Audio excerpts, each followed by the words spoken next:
So Alex O'Connor, aka Cosmic Skeptic, just announced that he's no longer vegan. Man, there's a lot to go over here. The point of Alex's channel is to be skeptical of the universe, hence his name, Cosmic Skeptic. And he's always been one to push boundaries and test where the lines of a position should be.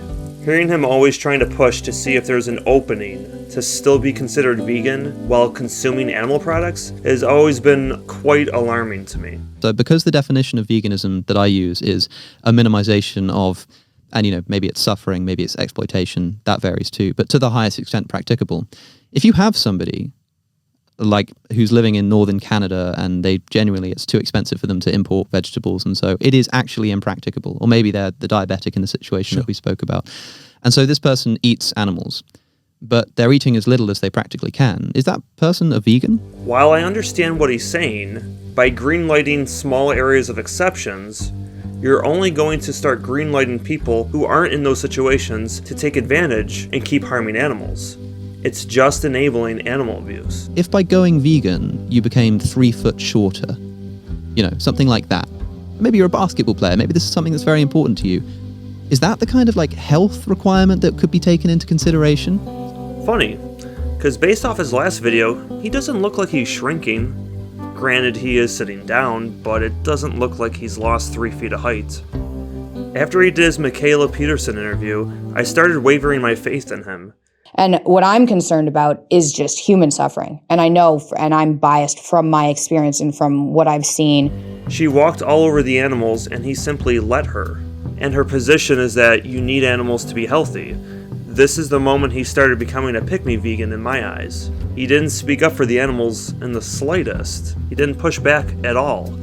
But I wanted to give him the benefit of the doubt, seeing as he was still vegan. You can't expect everybody to say the perfect thing every single time, so I didn't really hold it against him.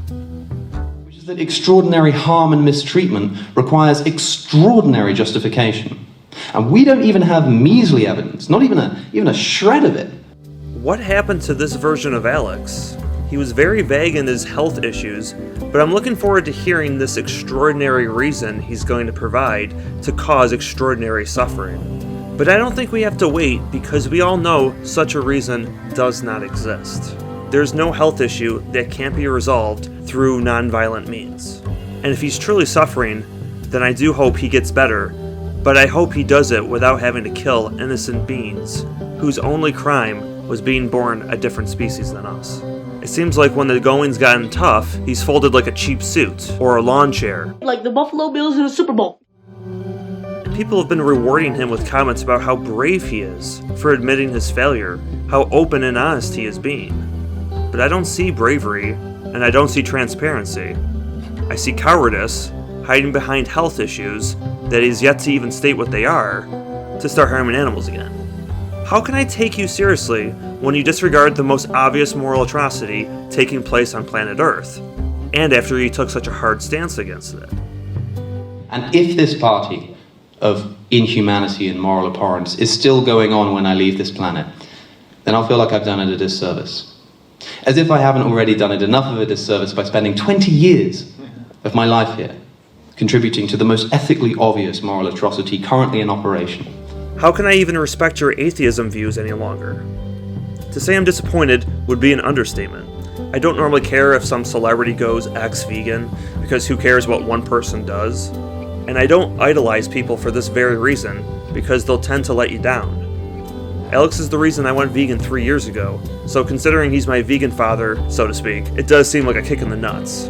I'm still of the mindset that everyone is allowed to have a setback in life, and you might need some time to sort things out, but you do need to snap out of it, get your shit straightened out, and remember why you went vegan in the first place.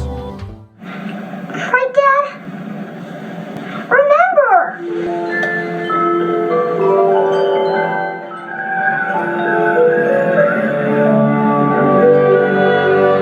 Otherwise, change your name to Cosmic Skeptic.